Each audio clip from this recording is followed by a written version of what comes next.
Te convido a abrir a sua Bíblia no livro de Colossenses, capítulo 1, versículo 9 ao versículo de número 12. Carta de Paulo à igreja em Colossos, capítulo 1, verso 9 ao verso de número 12. Todos encontraram? Amém? Glória a Deus. Apenas esses versos, irmãos, quando Paulo diz no verso 9: por essa razão também nós, desde o dia em que ouvimos, não cessamos de orar por vós e de pedir que transbordeis de pleno conhecimento da sua vontade, em toda a sabedoria e entendimento espiritual, a fim de viverdes de modo digno do Senhor, para o seu inteiro agrado, frutificando em toda boa obra e crescendo no pleno conhecimento de Deus, sendo fortalecidos com todo o poder, segundo a força da sua glória, em toda perseverança e longanimidade, com alegria, dando graças ao Pai, que vos fez idôneos à parte que vos cabe da herança dos santos na luz. Aleluia. Do graças ao Pai, que vos fez idôneos à parte que vos cabe da herança dos santos na luz. Aleluia. Do graças. E ali nós vemos, irmãos, uma advertência do Senhor para aquela igreja, que ela havia abandonado o seu primeiro amor, que ela havia deixado o caminho do amor e havia, por algum motivo, ainda servindo a Deus, mas não com o primeiro amor. Então há uma advertência dizendo: olha, arrepende-te, veja onde você caiu, volta às práticas das primeiras obras, senão venho a ti e moverei o teu candeeiro, ou seja, julgarei as suas práticas, as suas atitudes, e se você for considerado culpado, terá perdido a oportunidade de continuar me servindo e me adorando. Então a advertência àquela igreja é algo muito sério. Será que às vezes nós paramos para pensar sobre o que Jesus acha de nós?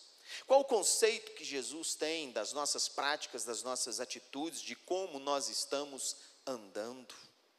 Quando Paulo escreve a carta à igreja de Colossos, tem algo especial aqui nessa carta, porque Paulo não havia conhecido aquela igreja. Paulo ouviu falar a respeito daquela igreja através do seu servo, do seu discípulo Epáfras.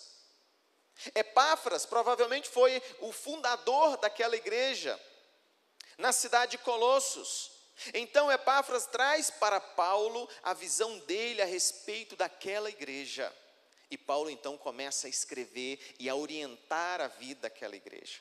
Começa a elogiar e a mostrar de fato, de verdade, o quanto que aquela igreja era uma igreja especial, uma igreja que realmente havia abraçado o evangelho, mas que nos últimos dias estava olhando para certas práticas que Jesus não aprovava. E por causa disso, eu creio que motivou o apóstolo Paulo a dar a sua contribuição, escrevendo àquela igreja para que eles mantivessem o caminho certo, para que eles continuassem andando no caminho e não se desviassem, nem para a direita, nem para a esquerda, mas pudesse de fato, de verdade, cumprir a vontade do Senhor. Então, meus queridos, meus irmãos, olhando para esse texto, nós queremos meditar nesse tema, a verdade que liberta. Essa verdade, dita por Paulo aqui na sua introdução, nas ações de graças, por duas vezes, do versículo 3 ao versículo 8, ele vai falar sobre a graça de Deus na verdade. Quando nós vemos, entendemos e seguimos a verdade, essa verdade nos liberta. Por mais que pareça ser algo tão corriqueiro, mas nós precisamos pensar nesse tema com seriedade nessa noite. Por mais que o nosso tempo seja curto, mas nós precisamos pensar com seriedade aquilo que Paulo está ensinando. nos versos 3 a 8, a ênfase dele aqui é mostrar o quanto aquela igreja tinha fé e amor. Ele está de fato impressionado com aquilo que ele ouviu de Epáfras, dizendo aqui no verso 3, olha, damos sempre graças a Deus e Pai, nosso Senhor Jesus Cristo, quando oramos por vós, desde que ouvimos da vossa fé em Cristo Jesus e do amor que tendes para com todos os santos. Depois ele vai falar que essa fé, esse amor, estava ultrapassando os limites geográficos, estava servindo de testemunho para outras pessoas que, passando por aquela região, levavam o exemplo daquela igreja, que estava servindo ao Senhor, sim, com fé e amor, muito parecido com a igreja de Éfeso, fé e amor. No verso 9, nós vemos Paulo pedindo a Deus que dê àquela igreja o conhecimento de Deus, que instrua aquela igreja na verdade de Deus, pois uma vez caminhando na verdade, nós temos todos os elementos necessários para não se desviar do caminho de Deus. Deus fala conosco hoje através da Escritura. Deus fala conosco hoje através do seu Filho e de tudo aquilo que foi registrado na Bíblia para a nossa edificação. É nela que nós encontramos a vontade de Deus. Portanto, se você quer conhecer de fato a vontade de Deus, você tem que pagar o preço de estudar, de lutar e de buscar esta verdade do Senhor. Podemos ver aqui pelo menos 3 implicações sobre seguir a verdade. Seguir essa verdade que liberta. E a primeira implicação é que seguir a verdade que liberta implica em ter uma vida digna diante dele. Se nós queremos de fato seguir essa verdade, nós precisamos ter uma vida digna diante de Deus. Observe o verso número 10 da sua Bíblia, quando ele diz: a fim de viverdes de modo digno do Senhor. Se ele está abordando essas questões na igreja de Colossos, ele quer que esta igreja viva de modo digno. Uma pequena frase, uma pequena declaração, mas que tem uma importância muito grande para aquela igreja que estava querendo ouvir outros ensinamentos, outras coisas. Que outras coisas são essas, pastor? Se nós olharmos lá no capítulo 2, versículo de número 20, veja aí. Verso de número 20 ao 23, havia alguns crentes ali naquela igreja que aconselhavam os outros a obedecer regras religiosas ao invés de obedecer a Deus. Não, vamos criar aqui as regras, e essas regras vocês têm que seguir. Veja lá, capítulo 2, verso 20, se morrestes com Cristo para os rudimentos do mundo, porque como se vivesseis no mundo, vos sujeitais a ordenanças, não manuseis isto, não proves aquilo, não toques aquilo outro, segundo os preceitos e doutrina dos homens, porque os homens criam preceitos e criam doutrinas.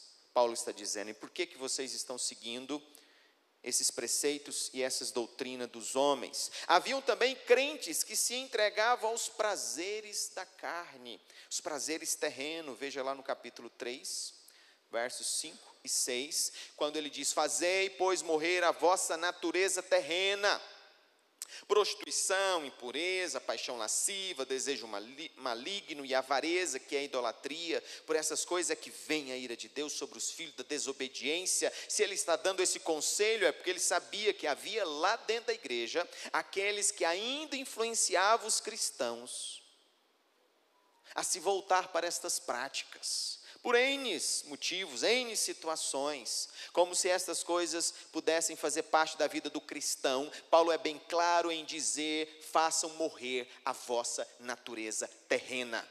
Essa natureza terrena não te pertence mais.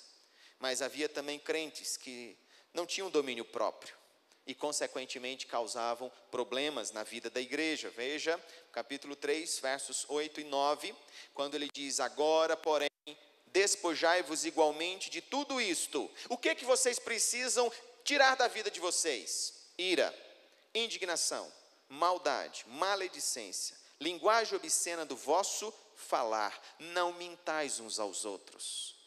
Problemas que existiam no meio da igreja. Aquela igreja era uma igreja comum, como as nossas que existem hoje, onde ela precisa ser purificada por Deus, onde ela precisa abandonar a natureza terrena, onde ela precisa ter o domínio próprio para não deixar-se levar pela ira, indignação, maledicência, pela mentira, mas precisa se posicionar de maneira digna. Seguir a verdade implica, então, meus irmãos, a viver de uma maneira digna diante do nosso Senhor Jesus Cristo. De tal maneira que Jesus não se preocupa apenas com o que eu faço, mas como eu faço, como eu estou vivendo. Jesus se preocupa com aquilo que está no nosso coração, quais são as nossas motivações em fazer determinadas coisas. Quando Jesus escreve a igreja de Éfeso, cerca de 30, 40 anos depois, por meio do apóstolo João, parece-nos ver que a igreja era uma igreja que trabalhava, que estava presente no culto domingo à noite, mas não era uma igreja que amava. Talvez não amava os seus irmãos, talvez desprezava uns aos outros, e não vivia o verdadeiro amor. E Jesus conhece o que está no mais íntimo do nosso coração, então ele diz: volta à prática das primeiras obras. Volta à prática das primeiras obras, porque ele sabe aquilo que está no nosso coração. Então nós nos perguntamos, eu te pergunto para você, o que te motiva a ler a Bíblia? O que te motiva de fato a vir na igreja no domingo à noite, a dar o seu dízimo, a entregar a sua oferta? Ser digno diante de Deus implica em um relacionamento profundo e verdadeiro com Deus. Eu sei que a dignidade é algo que nem todas as pessoas buscam, mas a dignidade aqui é não ter do que ser acusado. É alguém que é, de fato, que é na frente das pessoas e quando está sozinho. Alguém que não muda como um camaleão muda de cor, de acordo com a necessidade. Alguém que diz, olha, não devemos mentir, e ele mesmo luta para não mentir. Ele mesmo se esforça do fundo do seu coração, porque muitos até falam, olha, nós não devemos mentir, mas quando surge uma situação onde ele está sendo prejudicado, a primeira coisa que ele lança a mão é da mentira, para poder se livrar, para poder resolver o seu problema, mas não pensa que Jesus Cristo está olhando e vendo claramente o que ele está fazendo. Portanto, dignidade é andar em retidão e não negociar os nossos princípios, os nossos valores. Quando Jesus estava aqui fisicamente entre nós, andando entre os seres humanos, as pessoas ali, os fariseus principalmente, procuraram de todos os jeitos encontrar no passado de Jesus alguma coisa para o acusar. Alguma coisa de dizer, olha lá, quando ele tinha tantos anos de idade, ele fez isso. Ah, quando ele tinha 16 anos de idade, como um jovem traquina, ele cometeu esse erro. Procuraram e não acharam. Pois ali estava um homem digno. Provavelmente fuçaram lá em Nazaré, Cafarnaum, Galileia, mas nada encontraram. Portanto, irmãos, aquele que deseja seguir a verdade que liberta, também precisa frutificar em toda boa obra. É o que o apóstolo Paulo também vai dizer a esta igreja.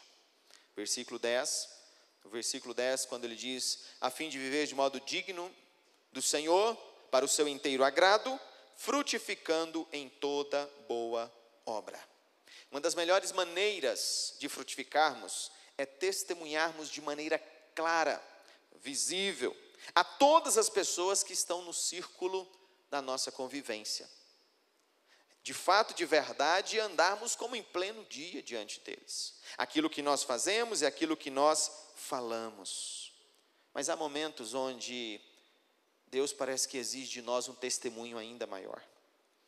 Eu tenho uma ovelha, posso falar que tenho, né? Mas tinha, até o ano passado, uma pessoa que nós acompanhamos há muitos anos.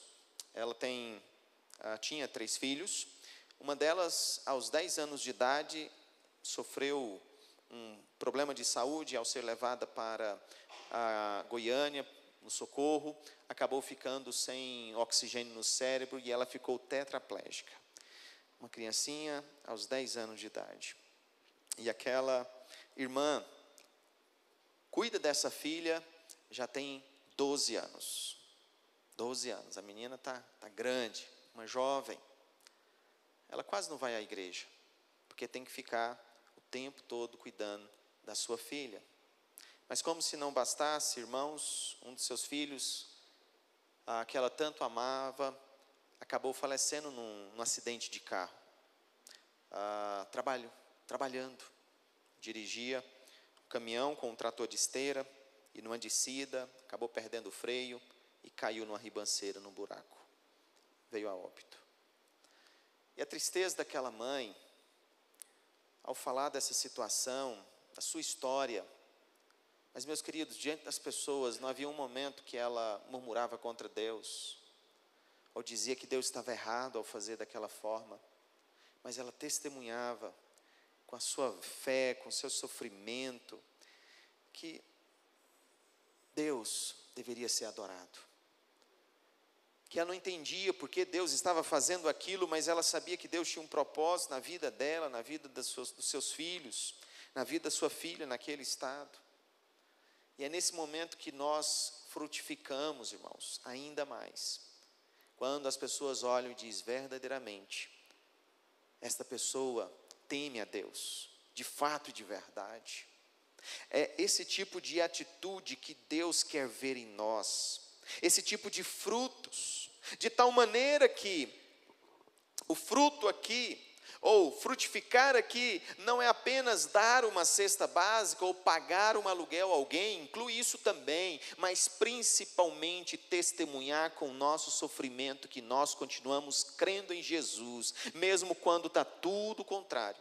Mesmo quando o sofrimento bate à porta da nossa casa, mas nós continuamos crendo que Cristo é o Senhor das nossas vidas, e que todas as coisas cooperam para o bem daqueles que amam a Deus, mesmo que nós não venhamos a entender estas coisas.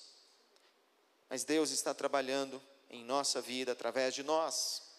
Então a boa obra aqui é anunciar os feitos de Cristo, é manifestar a glória do Senhor para as pessoas do nosso círculo de convivência, de tal maneira que um médico é aquele que diz para o seu paciente, olha, eu posso curar o corpo, mas Jesus é aquele que cura a alma. Como comerciante, posso dizer para os seus clientes ali, olha, eu faço bons negócios aqui, mas o melhor, entre aspas, negócio da sua vida é se você de fato entregar a sua vida para Jesus.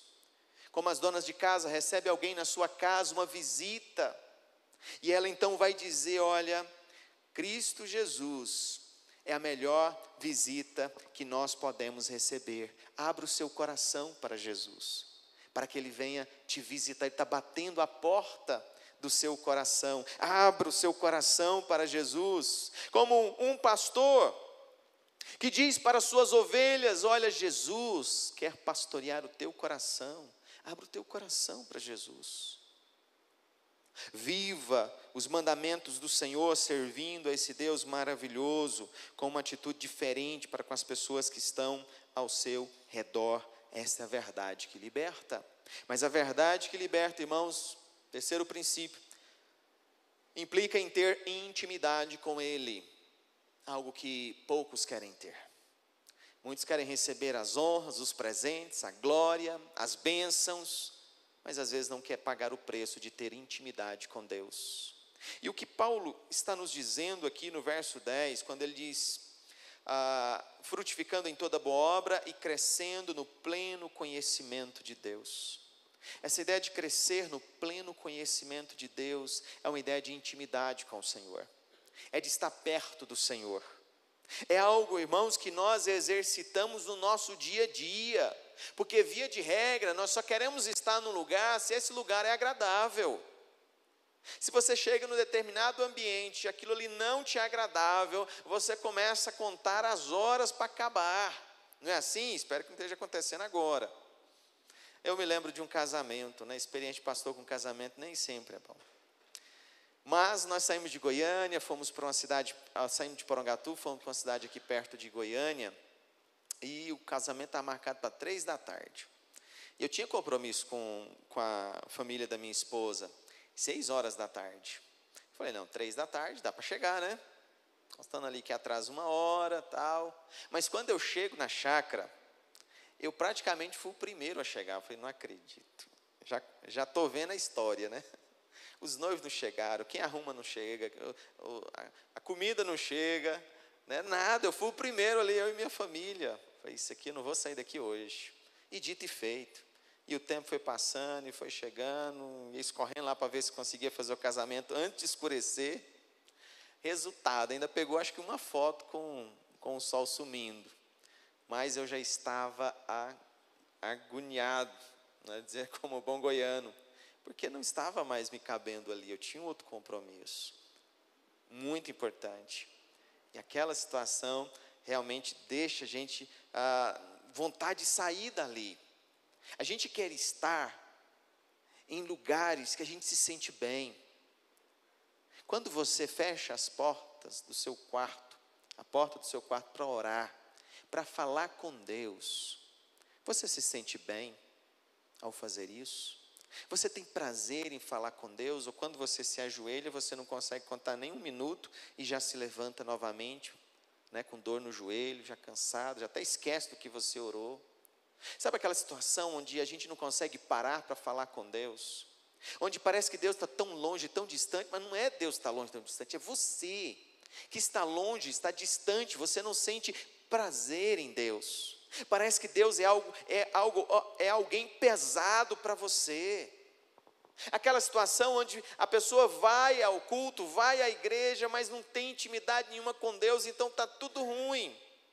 O clima não está bom, o som está alto, o pastor não fala direito, os irmãos ficam igual o crente ventilador, né? Um ora para o lado, ora para o outro, ora para o lado, ora para o outro. Então, alguma coisa assim, e a pessoa está incomodada com isso e quer logo que termina para poder ir embora.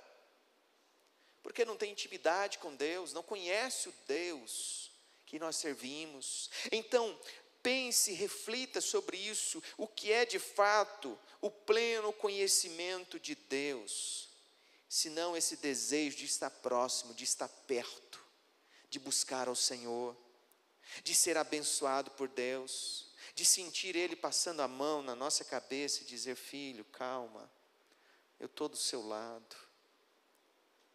Não faz isso não, espera mais um pouco, confia, vai, tenha fé, sentir Ele tocando no teu coração e dizendo, olha, não desiste não, abra a Escritura, eu quero falar ao seu coração através da Escritura, faça isso, sabe esse sentimento maravilhoso de estar perto de Deus como Jesus tinha, Lucas capítulo 6, versículo 12, antes de Jesus escolher os discípulos, diz que ele foi para um lugar deserto e ali orava e orou toda a noite. Quem aqui já teve essa experiência, né, de orar toda a noite? Irmãos, talvez alguém vai dizer, pastor, mas Jesus era Jesus, né?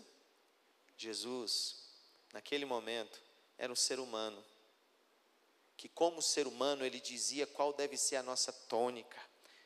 O nosso desejo é de orar e é de buscar ao Senhor, principalmente quando temos decisões importantes, para depois não tomar essa decisão e as coisas derem tudo errado e você começar a reclamar, dizendo, Deus realmente não me ama, Deus não me ajuda, Deus não me quer.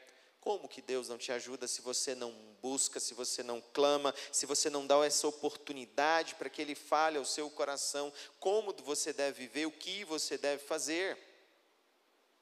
Portanto, que você se aproxime de Deus com o desejo de conhecê-lo mais, buscá-lo mais, servir a Ele intensamente e verdadeiramente. E aí, nós fazemos essa pergunta: o que fazer agora, pastor? O que eu posso fazer agora diante dessa palavra, diante dessa mensagem, irmãos? Eu quero orar pela sua vida.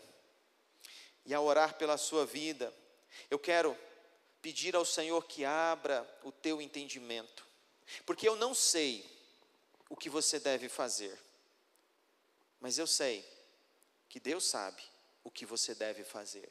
E Ele tem a resposta para a forma como você deve viver, para a forma como você deve agir, como você deve proceder entre todos os seus conhecidos, amigos, vizinhos, colegas e familiares que estão ali tão perto vendo você o tempo todo. E aí nós nos perguntamos, amanhã, o que você vai fazer? Se não, tomar a decisão de andar de maneira digna do Senhor. De andar de maneira digna como um verdadeiro servo do Senhor. Eu sou a luz de Jesus Cristo neste mundo. Pois Ele diz em Mateus capítulo 5, vós sois a luz do mundo. Vós sois a luz do mundo. Então, se nós somos essa luz do mundo, no sentido que nós realmente estamos refletindo a luz de Jesus Cristo, nós devemos andar dignamente, como em pleno dia. Dignamente, como Paulo nos ensina. Amanhã, nós também devemos frutificar em toda boa obra. O que Deus requer de mim, que ainda não faço, ou o que eu já faço, mas eu preciso melhorar. Mas eu preciso fazer melhor. Eu preciso fazer com mais amor, com mais dedicação. Eu preciso fazer isso. Então é algo que nós precisamos refletir, é algo que Paulo está falando à igreja de Colossos, mas à igreja presbiteriana do Parque Bandeirante, a todos que estão nos vendo também pela internet, para que Deus toque no coração de cada um e seja de fato transformado, para que amanhã eu busque mais intimidade com o Senhor, para que amanhã eu busque uma vida mais íntegra na presença do Senhor, onde eu tenha prazer nele, onde eu tenha alegria no Senhor. Eu sei que você conhece tantas coisas por aí que distraem o nosso pensamento, né? O mundo está cheio de coisas, de sensações maravilhosas, entre aspas, todas para nos distrair, para nos fazer voltar os olhos para estas coisas. Mas eu te convido a olhar para o Senhor Jesus e dizer: Deus, aqui estou, fala ao meu coração. Gostaria que você se colocasse em pé nesse instante. Eu quero orar pela sua vida. Eu quero pedir ao Senhor Deus Todo-Poderoso que fale ao seu coração, para que você possa seguir esta verdade com dedicação, com amor, para que você de fato, de verdade, possa sentir esse mover de Deus. Não seja algo apenas do momento, não, mas que seja algo que Deus esteja falando ao teu coração, transformando o teu caráter, a tua vida, para que você ame a Deus de fato, de verdade, para que o amanhã seja diferente. Eu espero que eu tenha mudado alguns planos seus para amanhã, não eu, mas o Senhor. No tempo que você vai dedicar para o Senhor, no tempo que você vai colocar diante do Senhor, por meio desta palavra, quando Ele diz: a fim de viverdes de modo digno do Senhor, para o seu inteiro agrado, frutificando em toda boa obra e crescendo no pleno conhecimento de Deus. Aleluia. Santo Deus, eterno Pai, Deus, muito obrigado, Senhor, por esta graça tão grande, tão especial e tão maravilhosa, Pai. Deus, louvado seja o nome do Senhor, ó Deus, quando o Senhor traz a tua igreja, Pai, a se reunir. Mesmo, ó Pai, quando nós estamos diante de uma ameaça, Senhor, uma ameaça tão grande que tem abalado as estruturas do mundo todo, ó Pai, mas eu sei que o Senhor está abalando também as estruturas dos corações dos ímpios, ó Pai. Como no Apocalipse, o Senhor mostrava os sinais para os ímpios, para que eles possam perceber que a vida não é eterna neste mundo, que um dia cada um deles hão de prestar contas ao Senhor. Nós sabemos, ó Pai, que haveremos de estar na Tua presença, mas não para prestar contas, mas para ouvirmos a palavra do Senhor Jesus a nós. Vinde, bendito de meu Pai, entrai na posse do reino que vos está preparado desde a fundação do mundo. Oh, que dia maravilhoso, como será maravilhoso o nosso encontro com o Senhor. Mas eu sei, Pai, que absolutamente não é nenhuma doença que vai acelerar esse processo, ó Pai.